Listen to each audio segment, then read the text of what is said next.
Ladies and gentlemen of the class of '99, wear sunscreen. If I could offer you only one tip for the future, sunscreen would be it. The long-term benefits of sunscreen have been proved by scientists, whereas the rest of my advice has no basis more reliable than my own meandering experience. I will dispense this advice now. Enjoy the power and beauty of your youth. Oh, never mind. You will not understand the power and beauty of your youth until they've faded. But trust me, in 20 years, you'll look back at photos of yourself and recall in a way you can't grasp now how much possibility lay before you and how fabulous you really looked. You are not as fat as you imagine. Don't worry about the future, or worry, but know that worrying is as effective as trying to solve an algebra equation by chewing bubblegum. The real troubles in your life are apt to be things that never crossed your worried mind, the kind that blindsides you at 4 p.m. on some idle Tuesday. Do one thing every day that scares you. Sing. Don't be reckless with other people's hearts. Don't put up with people who are reckless with yours. Floss. Don't waste your time on jealousy.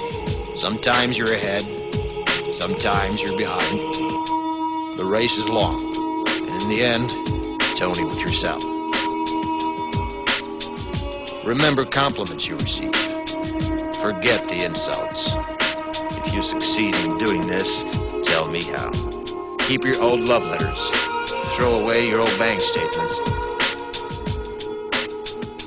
Stretch. Don't feel guilty if you don't know what you want to do with your life. The most interesting people I know didn't know at 22 what they wanted to do with their lives. Some of the most interesting 40-year-olds I know still don't. Get plenty of calcium. Be kind to your knees. You'll miss them when they're gone. Maybe you'll marry, maybe you won't. Maybe you'll have children, maybe you won't. Maybe you'll divorce at 40. Maybe you'll dance the funky chicken on your 75th wedding anniversary. Whatever you do, don't congratulate yourself too much, or berate yourself either. Your choices are half chance. So are everybody else's. Enjoy your body. Use it every way you can. Don't be afraid of it or what other people think of it. It's the greatest instrument you'll ever own. Dance. Even if you have nowhere to do it but in your own living room. Read the directions, even if you don't follow them. Do not read beauty magazines. They will only make you feel ugly. Brother and sister, together we'll make it through.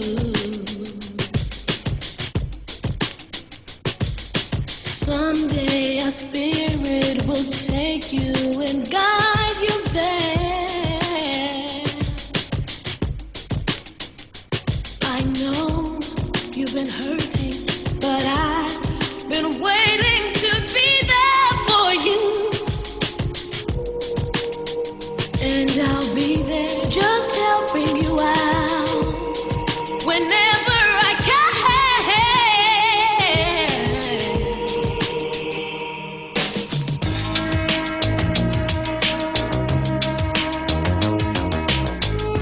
Get to know your parents. You never know when they'll be gone for good. Be nice to your siblings. They're your best link to your past and the people most likely to stick with you in the future. Understand that friends come and go, but with a precious few, you should hold on. Work hard to bridge the gaps in geography and lifestyle, because the older you get, the more you need the people you knew when you were young. Live in New York City once, but leave before it makes you hard. Live in Northern California once, but leave before it makes you soft. Travel. Accept certain inalienable truths. Prices will rise, politicians will philander, you too will get old. And when you do, you'll fantasize that when you were young, prices were reasonable, politicians were noble, and children respected their elders. Respect your elders. Don't expect anyone else to support you. Maybe you have a trust fund. Maybe you'll have a wealthy spouse. But you never know when either one might run out. Don't mess too much with your hair, or by the time you're 40, it will look 85. Be careful whose advice you buy, but be patient with those who supply it. Advice is a form of nostalgia. Dispensing it is a way of fishing the past from the disposal, wiping it off, painting over the ugly parts, and recycling it for more than it's worth. But trust me on the sunscreen.